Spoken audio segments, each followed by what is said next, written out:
Bapak Serta kami mengucap syukur karena kasih-Mu. Kami ingin memulai kelas ini.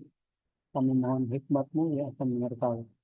Bapa, kami bersyukur Engkau telah berikan kepada kami tanggung jawab panggilan untuk melayani kehendak-Mu. Dan kami percaya selama kami dipersiapkan, biarlah proses ini kami bisa jalankan sampai akhir.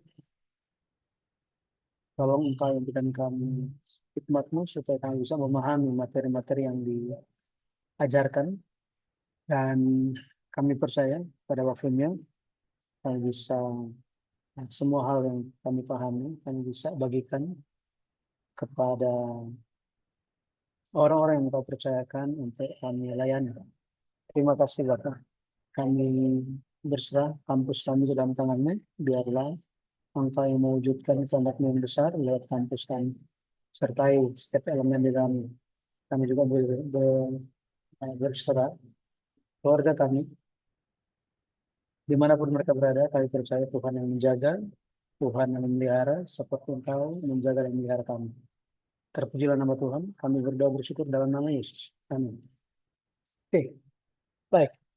Sebagian besar sudah tahu nama saya Yudi.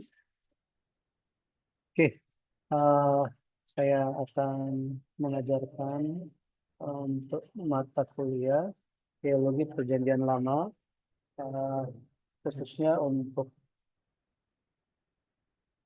PL2, Teologi Perjanjian Lama 2. Nah, seperti yang sudah dibagikan di dalam, sudah di-share di dalam layar ya. Nah, jadi kalau bicara mengenai teologi perjanjian lama, itu dibagi menjadi beberapa bagian. Uh, pada umumnya itu dibagi menjadi 5 bagian, tetapi masing-masing kampus itu menyesuaikan isinya. Tetapi sebagian besar seperti ini. PL1 itu berbicara mengenai uh, teologi perjanjian. Jadi teologi perjanjian seperti apa? Dan itu mengcover mayoritasnya itu uh, 5 kitab Musa. Nah, setelah itu selesai, kita lanjut kepada PL2, Teologi Perjanjian Lama 2, itu mengenai kitab-kitab sejarah. Itu dari kitab Yosua sampai ke Esther. Jadi ini sebenarnya ada banyak yang kita akan bahas gitu ya. Jadi kita Yosua, Hakim-Hakim, 1 Samuel, sampai kepada kitab Esther. Itu kitab teologi PL2. Lalu ada namanya PL3, itu berbicara mengenai kitab-kitab puisi, mulai dari Ayub, Mazmur, Amsal, ya, Kidung Agung, sampai kepada Ratapan juga. Itu kitab puisi PL3. PL4 itu bicara mengenai nabi-nabi besar, seperti Daniel, Yesaya, Yeremia, Yehezkiel, ya, itu. Lalu ada PL5 itu mengenai nabi-nabi kecil. Nabi-nabi kecil itu, jadi nabi-nabi besar dan nabi-nabi kecil itu dibedakannya bagaimana? Berdasarkan catatan. Jadi nabi-nabi besar, kenapa? Karena catatannya banyak mengenai mereka. Contoh Yesaya, Yeremia, Daniel. Nah, nabi-nabi kecil itu menunjuk kepada kitab nabi-nabi yang catatannya cuma sedikit. Misalnya Hosea, Obadja, Nahum, sampai Maleakhi. Ya, seperti ini. Nah, jadi saya kurang tahu nanti kelas kalian, prodi kalian itu, PAK, itu akan mengcover atau mempelajari sampai di mana. Tetapi kita akan memulai mengenai teologi perjanjian lama bagian kedua, itu tentang kitab-kitab sejarah. Dan kita akan mulai dengan kitab Yosua. Ya, nanti sambil dengar ini, jika ada yang memegang absensi, minta tolong difoto, ya, minta tolong difoto daftar hadirnya, kemudian dikirimkan lewat grup yang baru dibentuk. Ya, terima kasih sudah undang saya bergabung di grup itu. Oke, jadi kita ada 16 pertemuan ke depan. kita akan bersama-sama membahas mengenai kitab-kitab sejarah dan kita akan langsung mulai dengan kitab Yosua. Kenalannya nanti aja, gitu ya. Ya, ini buku referensi yang kita gunakan. Pak, mohon maaf Pak, izin off cam ya Pak. Di sini di Medan hujan Pak, ada petir.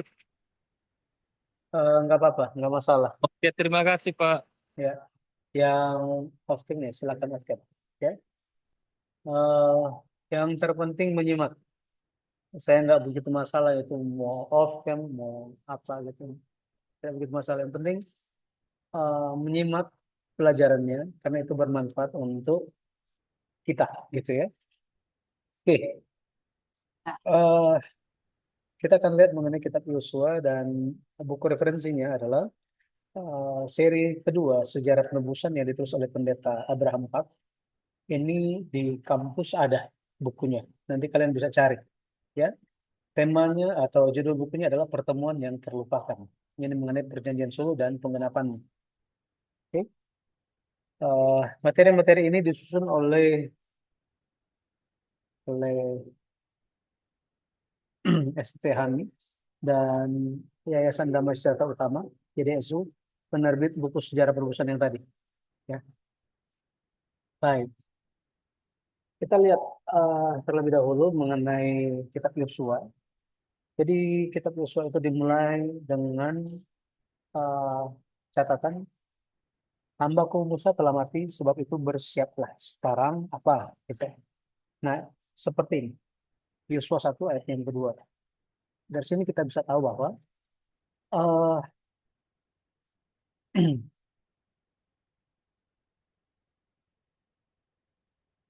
jadi kita bisa tahu bahwa em, Musa itu sudah mati, sekarang perlu pemimpin baru. Nah, Allah tidak menunda untuk dia memilih pemimpin yang baru. Nah, makanya sebelum Musa mati, eh, Musa membawa Yosua ke hadapan Imam Eleazar, seluruh jemaat, dan memberikan tugas kepada eh, Yosua. Ya, seperti ini. Nanti bisa baca di Bilangan 27 ada itu dan juga Yosua pasal 1. Nah, Musa letakkan tangannya ke atas Yosua. Yosua saat itu penuh dengan roh kebijaksanaan. Ini terjadi. Ya. Ketika kita mempelajari kitab Yosua, eh, isi dari kitab Yosua itu tentang apa? Ya, tentang apa kitab Yosua itu? Yosua berbicara mengenai penaklukan Kanaan. Dan penaklukan Kanaan ini tahap terakhir dalam penggenapan perjanjian sulh. Nah, mungkin dari antara kalian banyak yang atau ada yang belum uh, biasa mendengar istilah perjanjian sulh. Perjanjian sulh itu uh, jadi nanti tolong baca buku yang tadi, referensi tadi, Pertemuan yang Terlupakan, sehingga bisa membantu kalian memahami apa yang dimaksud dengan perjanjian sulh, gitu ya. Tetapi uh, intinya begini, perjanjian sulh berbicara mengenai Allah berjanji kepada Abraham bahwa dia akan memberikan tanah Kanaan kepada keturunan Abraham. Nah, tetapi dalam penggenapannya itu ada banyak proses, ya, banyak proses yang sangat detail. Bagaimana keturunan Abraham itu memiliki tanah Kanaan. Nah, jadi kalau kita lihat, kenapa penaklukan Kanaan adalah proses terakhir, tahap terakhir? Karena ini bicara mengenai penaklukan. Jadi perjanjian ini sudah mulai digenapi sejak Allah memberikan janjinya kepada Abraham di Kejadian pasal 15. Kejadian pasal 15. Nah, nanti kalian bisa baca buku itu ya. Sekali lagi, Yosua. Kitab Yosua berbicara mengenai penaklukan Kanaan sebagai tahap terakhir penggenapan perjanjian sulh. Oke. Nah, mari kita lihat mengenai struktur, ya, struktur. Kalau kita melihat struktur kitab Yosua berdasarkan periode penaklukan tanah itu bisa dibagi menjadi tiga, ya. bisa dibagi menjadi 3 bagian.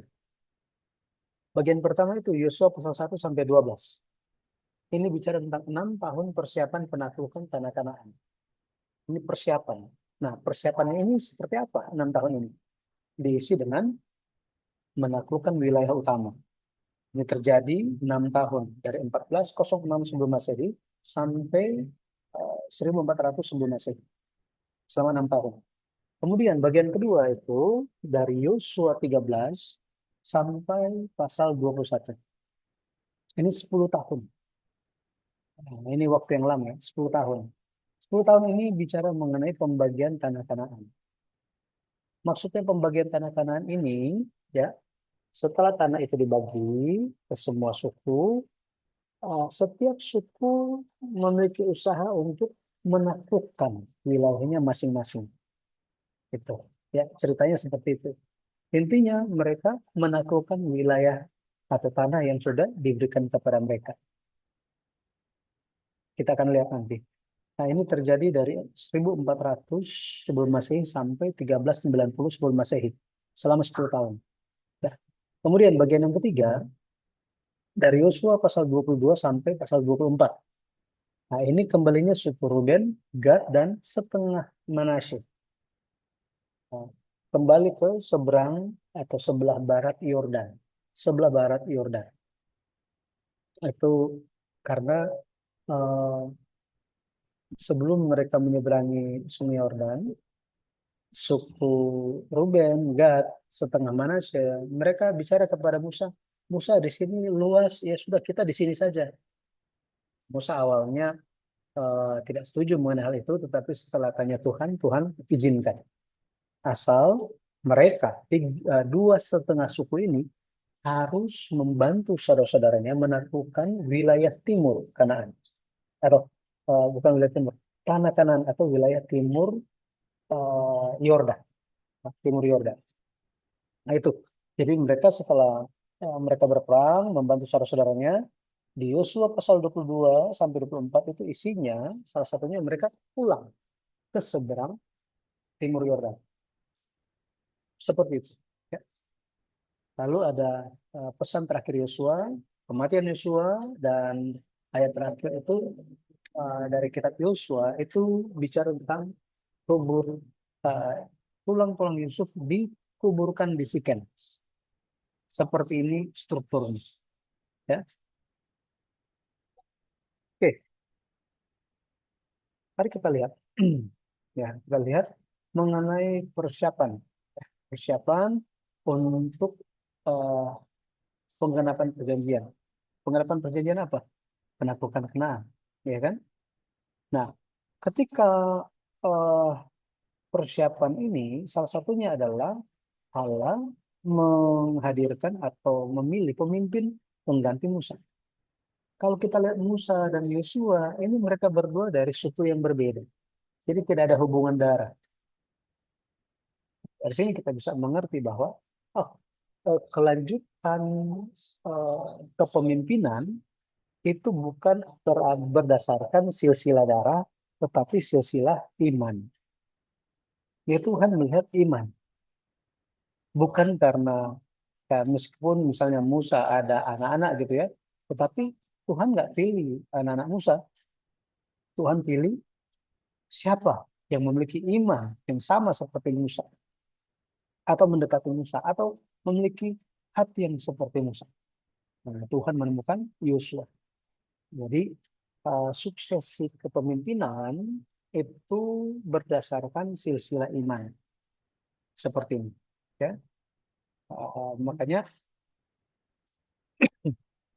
kalau kita perhatikan, kalau kita perhatikan bagaimana Yosua, em, ketika Yosua itu dipilih oleh Tuhan, dia tidak langsung diakui atau tidak langsung diterima oleh orang Israel. Sama seperti Musa. Meskipun Musa melakukan 10 tulah di Mesir, Musa tidak langsung diterima. Tetapi yang terjadi setelah Musa itu membelah Laut Merah, menyeberang, memimpin umat Israel menyeberang, barulah di situ umat Israel mengakui Musa. Nah, kapan Yosua diakui? Setelah menyeberangi Sungai Yordan. Nah, seperti ini. Ya, jadi pada akhirnya Yosua diakui setelah mukjizat di Sungai Yordan. Itu Yosua pasal 3 dan Yosua pasal 4 nanti bisa baca. Ya. Sekarang, kalau kita lihat lagi mengenai Yosua, Yosua ini merupakan penerus Musa. Oke. Ketika Yosua dipilih untuk melayani, untuk meneruskan tugas dari Musa, umur Yosua itu 93 tahun. Wah, udah lansia ya. Nah, tapi kalau kita lihat bagaimana Allah memakai dia, itu luar biasa. Dari Yosua ini pun dia dikenal sebagai abdi Musa. Jadi kalau kita baca Keluaran 24 ayat 13, pasal 33 ayat 11, di situ dikatakan Alkitab mencatat Yosua sebagai abdi Musa. Jadi dia tahu apa yang Musa lakukan, apa yang terjadi kepada Musa. Dia selalu bersama-sama dengan Musa. Ya, dia melayani Musa.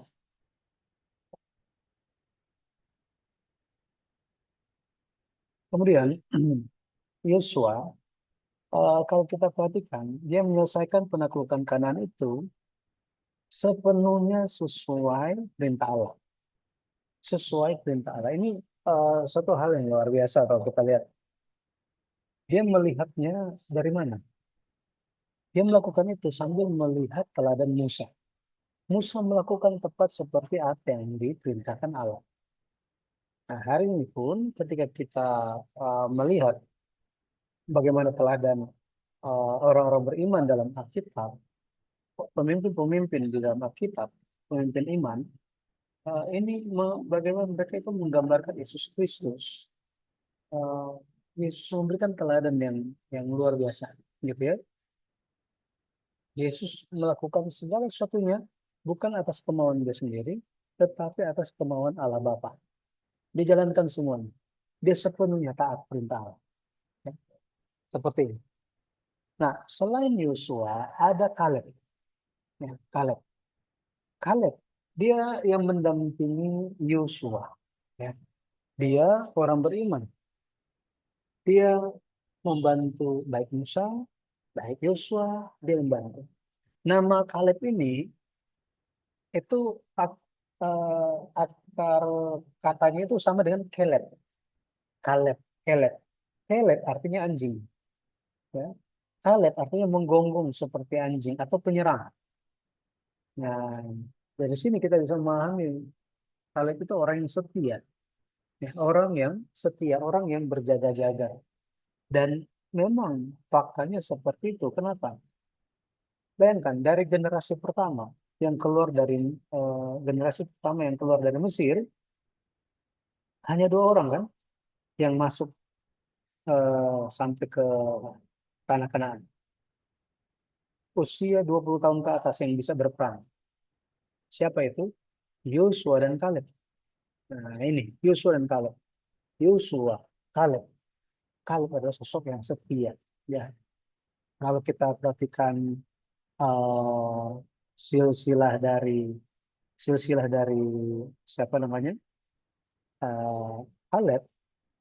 Kaleb itu di Kaleb itu dikenal sebagai keturunan uh, apa namanya?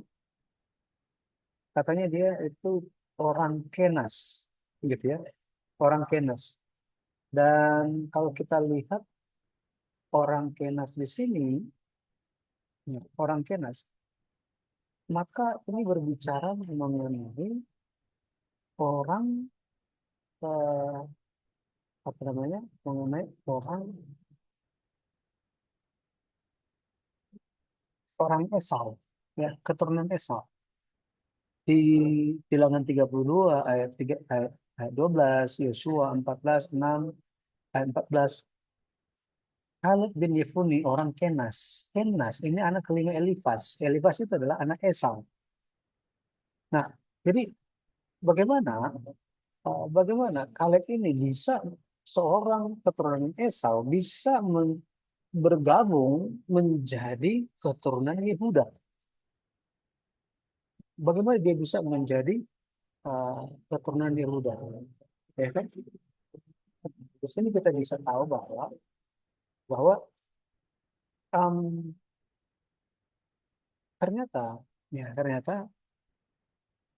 nenek moyangnya siapa namanya si Kaleb ini itu mereka menjadi tawanan di Mesir ya akibat perang.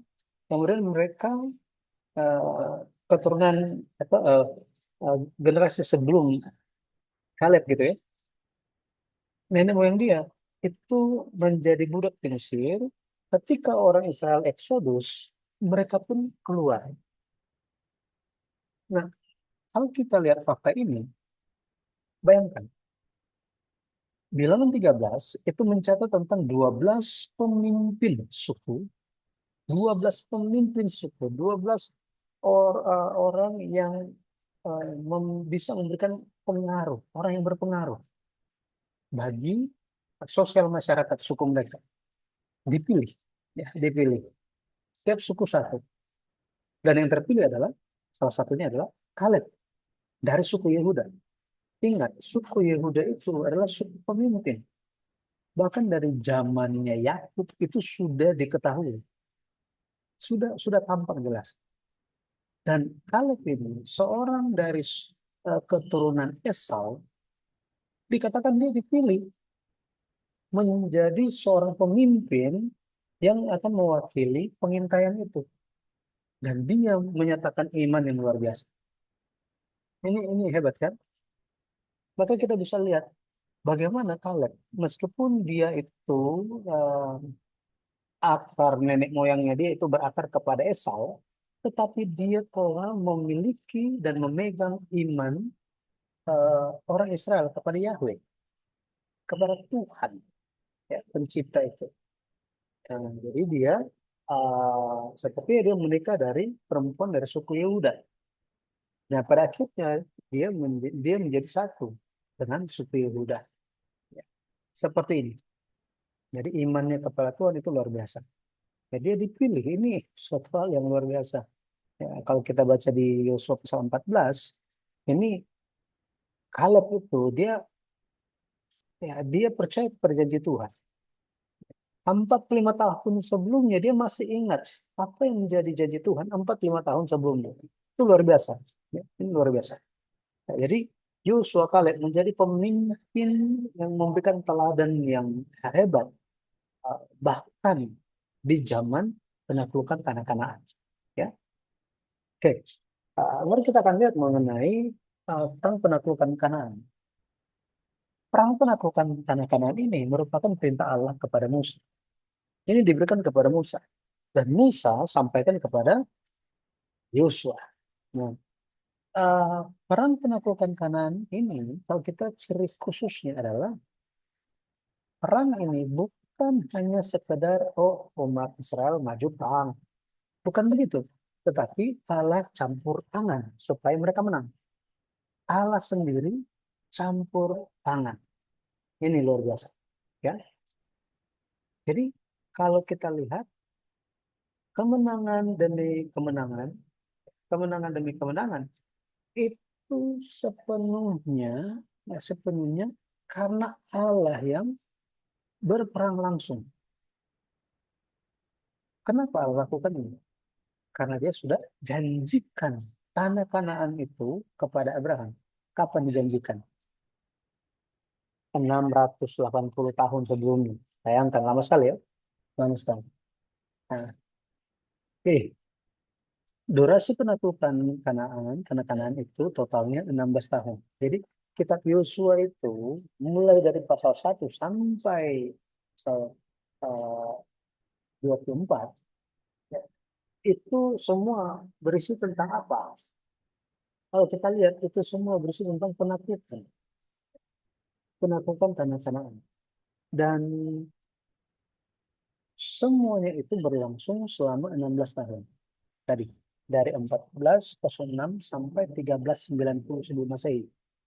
Ini ya, sejak masuk tanah Kanaan sampai tulang-tulang Yusuf dikuburkan di Sikem. Nah, seperti apa proses penaklukannya? Karena kita membahas itu pembagian struktur kitab Yosua berdasarkan penaklukan, ya kan? Nah, jadi eh, ada penaklukan wilayah utama, dan penaklukan wilayah utama itu sekitar 6 tahun lamanya. Ini di Yosua pasal 6 sampai 11 dicatat perang besar untuk menaklukkan wilayah utama. Wilayah utama. Jadi ini perang yang kira-kira hampir tiap hari. Ya, hampir setiap hari berperang.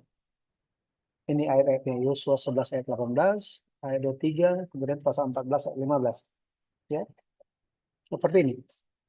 Nah, eh, ini peta di dalam referensi buku yang tadi saya berikan, Pertemuan yang Terlupakan.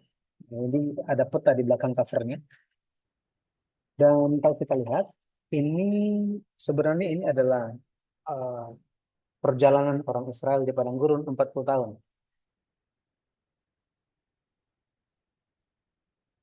Nah, pada akhirnya mereka, kalau kita lihat, nah di sini, dataran Moab, mereka masuk ke tanah Kanaan. Nah, ini 42 ini Gilgal, ya, Gilgal. Nah, ini kalau kita lihat ini merupakan titik tengah dari Kanaan. Wilayah Kanaan itu yang mana? Wilayah Kanaan itu dari sini, dari atas sini sampai ke bawah sini, sampai Beersheba. Ya. Dari Dan sampai Beersheba, sini. Ya. Maka mereka masuk pas di tengah-tengah sini. Masuk di tengah ini, eh, ada tujuannya. Kenapa mereka menyerang di tengah? Selama 6 tahun mereka perang.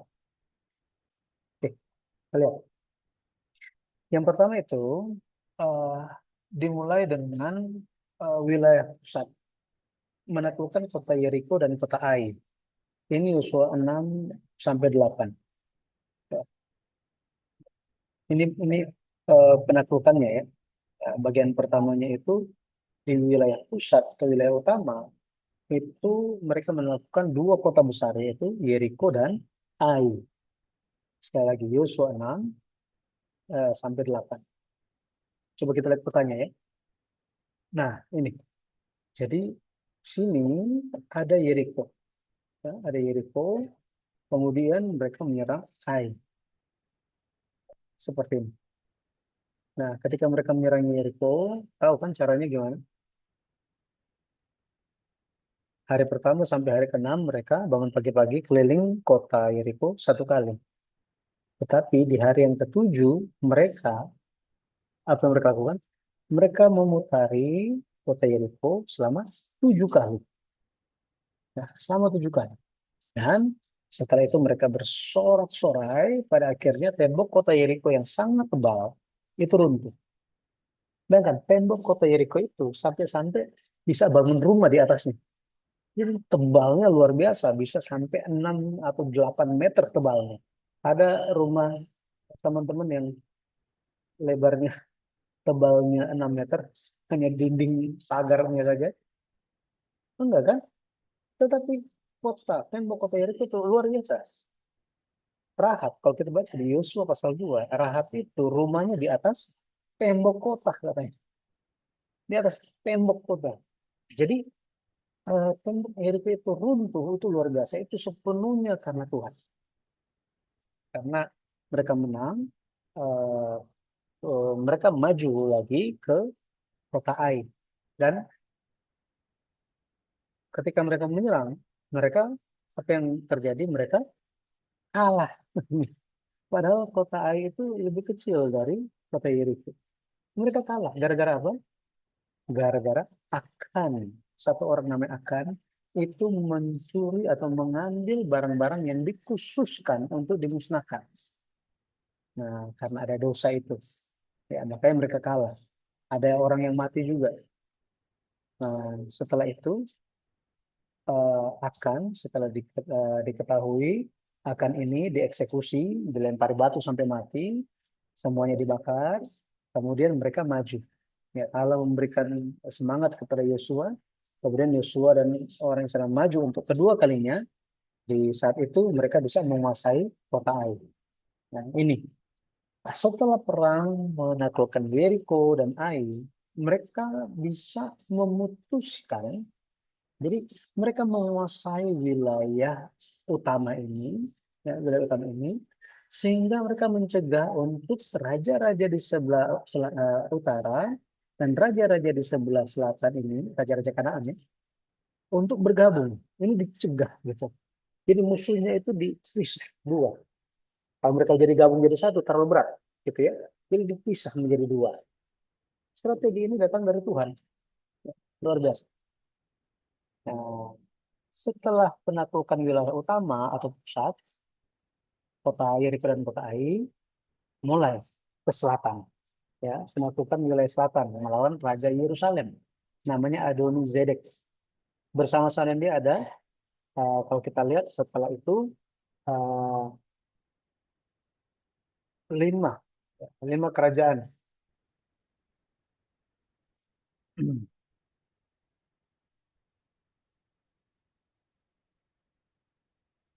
Hmm.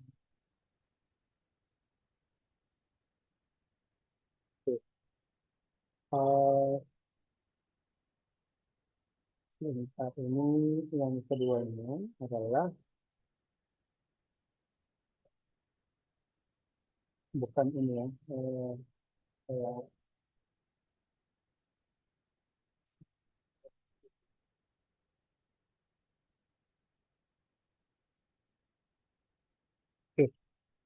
Eh,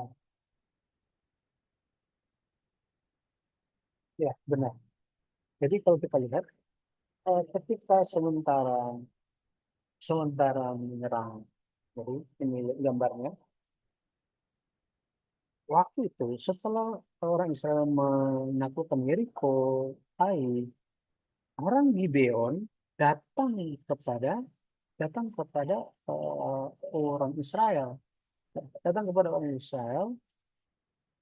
Mereka datang eh, di ke sini ya, di daerah Gilgal, dan mereka menyamar. Mereka bilang, oh tolong kami adalah pendatang, kami diserang. Waktu itu orang Israel, mereka tidak tahu kalau orang Gibeon ini tinggalnya di sini. Ternyata mereka salah satu eh, suku Kanaan, gitu. Nah, apa yang terjadi? Yosua dan tua-tua mendirikan perjanjian dengan orang Gibeon, dan mereka berjanji untuk melindungi orang Gibeon. Nah, setelah mereka antarkan pulang, ternyata kaget kan orang Israel. Oh, ternyata mereka suku Kanaan juga. Wah, kalian telah berbohong. Nah, waktu itu orang Gibeon bilang, oh kami dengar tentang bagaimana kalian Allah menyertai kalian, kalian menaklukkan raja-raja orang Amori, kami jadi takut. Nah, pada akhirnya orang Gibeon ini, mereka diberikan tugas untuk melayani di kemah suci dalam hal mengumpulkan air dan kayu bakar. Itu. Nah, setelah suku Gibeon ini setelah peristiwa mengenai suku Gibeon tersebut, em, orang-orang di Raja Yerusalem, kemudian raja-raja utara, ada lima raja, itu turun hendak menyerang orang Gibeon. Waktu itu orang Gibeon minta bantuan, ya, kepada orang Israel. Orang Israel sudah terikat janji. Mereka membantu, dan mereka menyerang dan mengalahkan Raja Yerusalem, Adonizedek, dan lima raja yang di sebelah utara, di sebelah sini. Ya. Dan dengan demikian ini bisa dikuasai, bisa dikuasai. Ya. Nah, berikutnya, nanti itu di Yosua pasal 10 ya. Wilayah utara itu Raja Hazor membentuk sekutu dengan suku-suku di utara Kanaan, menyerang, dan terjadilah peperangan. Nah, kalau kita lihat, jadi mereka yang dari utara ini, ya dari utara, dari Hazor katanya, Hazor, dari Hazor. itu mereka menyerang sampai ke bawah mereka. Nah, sini terjadi peperangan dan orang Israel pun bisa menaklukkan mereka semuanya, ya, bisa menaklukkan. Maka kita bisa lihat di sini bagaimana setelah penaklukan tersebut mulai dibagilah, ya, dibagi eh, milik pusaka untuk 12 suku. Ah, pembagian ini termasuk di dalamnya adalah yang dimaksud dan pembagian, ya, itu adalah eh, dibagikan tanah-tanah kepada 12 suku. Setelah itu mereka disuruh untuk pergi ke wilayah yang sudah dibagi dan mereka harus menaklukkan sendiri, ya, menaklukkan sendiri. Seperti itu. Nah, makanya proses ini berlangsung cukup lama, yaitu 10 tahun. Jadi pembagian tanah di sebelah timur Yordan, ini sebelah timur Yordan yang tadi, ya, ini timur Yordan, ini di sebelah sini. Ini Sungai Yordan, ya, ini Sungai Yordan. Di sebelah sini sudah dibagi katanya, ya. Kemudian kalau kita lihat pembagian tanah kanan itu awalnya terjadi di Gilgal dan ini dibagikan kepada suku yang besar-besar. Suku yang besar-besar maksudnya apa? Suku yang jumlah penduduknya paling banyak. Siapa saja mereka? Yehuda, Efraim, dan setengah suku Manasye. Jadi mereka banyak sekali, sangat banyak mereka. Nah, ini dibagi. Oke. Yehuda, Efraim, dan Manasye. Kalau kita lihat di peta, Yehuda itu ada di bagian bawah. Yehuda itu, Yehuda ada di bawah sini, ya. Coba, kita pakai peta ini. Yehuda itu dari sini, ya. Perbatasan Yerusalem ini ke bawah, ya, ke bawah sini. Nah, ini Yehuda. Kemudian kalau kita lihat di sini di bagian atas itu ada Efraim dan di bagian atasnya lagi Manasye. Sangat luas karena penduduk mereka banyak, gitu ya. Penduduknya banyak. Sebentar. Hmm, kembali lagi.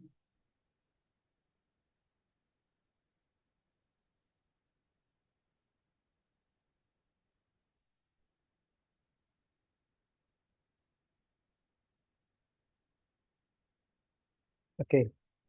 Nah, itu nanti bisa lihat di Yosua 15 sampai 17. Nah, setelah apa yang terjadi?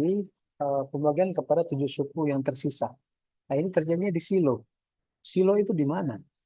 Silo itu di sini. Kalau kita lihat, awalnya mereka kan di sini. Ya.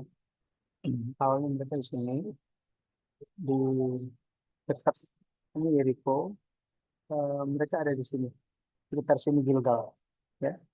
Kemudian setelah ini untuk 3 suku atau 2,5 suku, mereka pindah ke Silo dan jadi itu ditandai dengan kemah suci dipindahkan.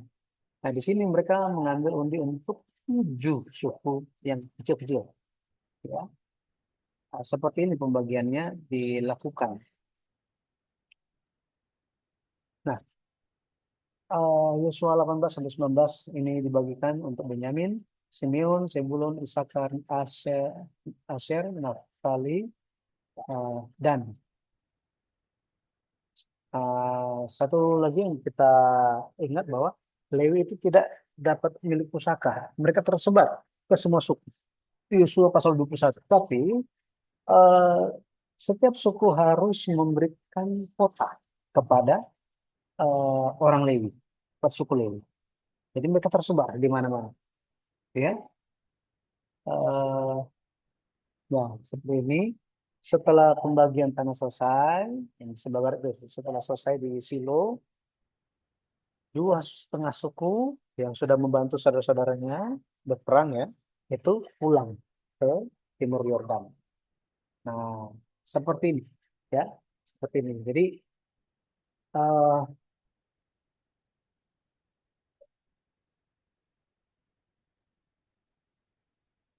ini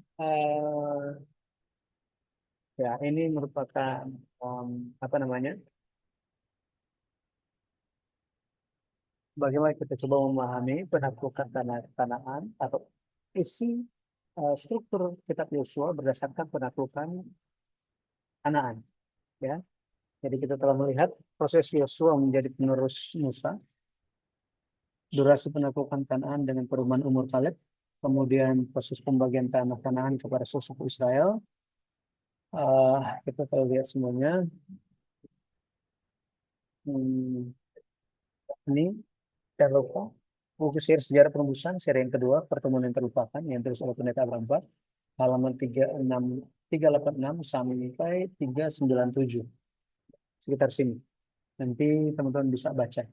Saya pikir untuk sebagai awalnya eh, tugasnya baca, ya, tugasnya baca sehingga lewat itu, lewat pembacaan ini kalian bisa apa namanya, eh,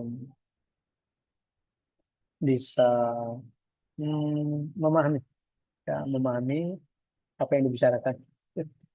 Atau nanti ketika baca ada pertanyaan, nanti kita bisa diskusikan. Ya, baik, sampai di sini. Eh, ada yang mau ditanyakan?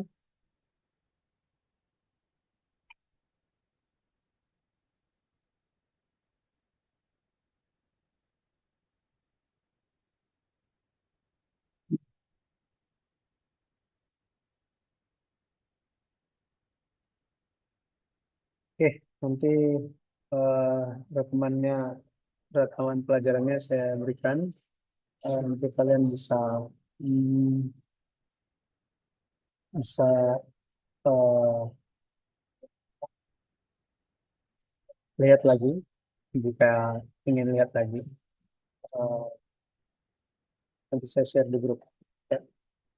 Hmm, oke. Eh, siapa, apakah sudah di foto absensinya?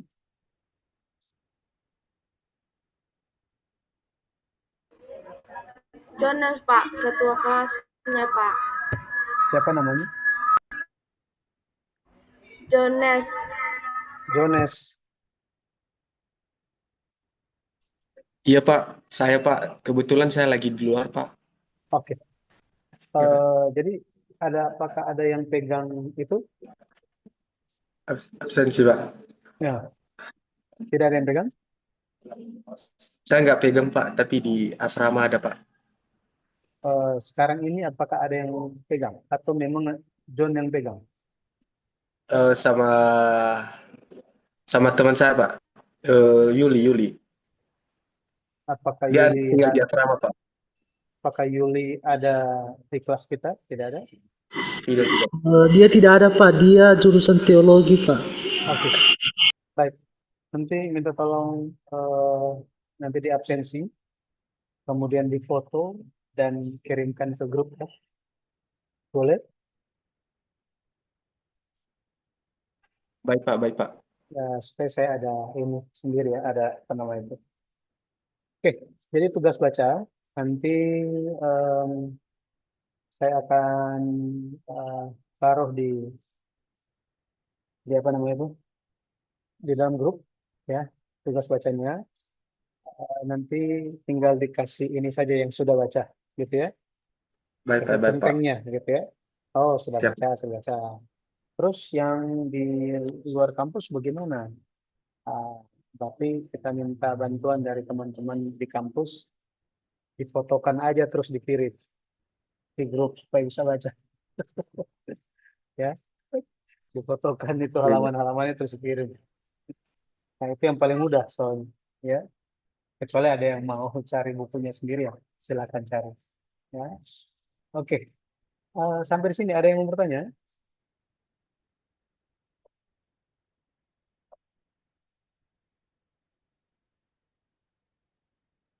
Tidak ada? Saya Tidak mau ada tanya Pak. Oke, Saya mau bertanya Pak. silakan. Kalau di luar kampus Pak cari bukunya harus dibeli atau di mana Pak? baiknya dibeli, baiknya ya. Tetapi jika tidak dibeli, kembali lagi tadi, teman-teman di kampus minta tolong yang ada dekat perpustakaan, yaitu difotokan dan kasih di grup, di WA grup. Ya. Nanti saya berikan link untuk pembeliannya jika ada yang mau memilikinya. Saya tidak memaksakan itu suatu harus dimiliki, itu terserah saudara-saudari sekalian. Tetapi buku ini sangat membantu bagi kita untuk memahami dan memperlengkapi diri kita. Ya, nah, ini buku yang sudah kita gunakan sejak tahun 2000, sudah hampir 10 tahun kita gunakan buku ini. Ya. Karena semua buku ini sudah ambil referensi buku-buku yang lain, dan kebanyakan referensi yang diambil oleh buku ini itu bukan dari Indonesia, tetapi dari luar negeri gitu. Jadi ya sangat baik untuk jadi referensi buat kita. Ya, oke. Ya, nanti saya berikan linknya, nanti bisa cek sendiri. Oke, ada lagi yang lain?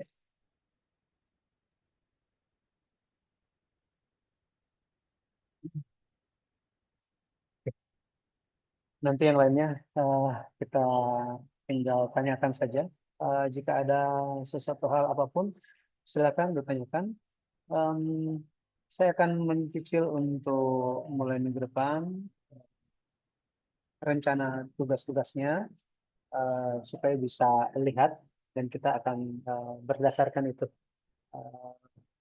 Nanti pertemuan yang ke-8 kita akan ada ujian tengah semester. Nanti kita lihat bentuknya seperti apa. Ya, demikian juga pertemuan yang terakhir. Oke, baik. Itu saja. Jika tidak ada lagi yang lain, nggak ada lagi ya? Ya, Nggak ada lagi, kita tutup. nggak ada lagi, Pak. Baik, kita tutup dengan doa Bapa kami.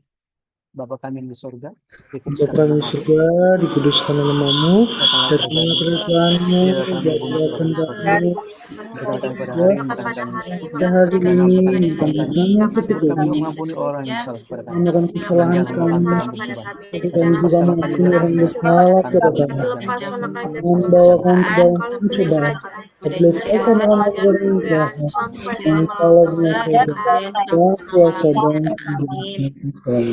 Amin. Oke, terima kasih semuanya. Sampai ketemu. God bless. Terima kasih Pak. Hati-hati di jalan, Ketemu yang dalam minggu perjalanan. depan. Tuhan menyertai. Berkati, Pak. Terima kasih Pak. God bless you. Izin keluar ya Pak, salam. Salam.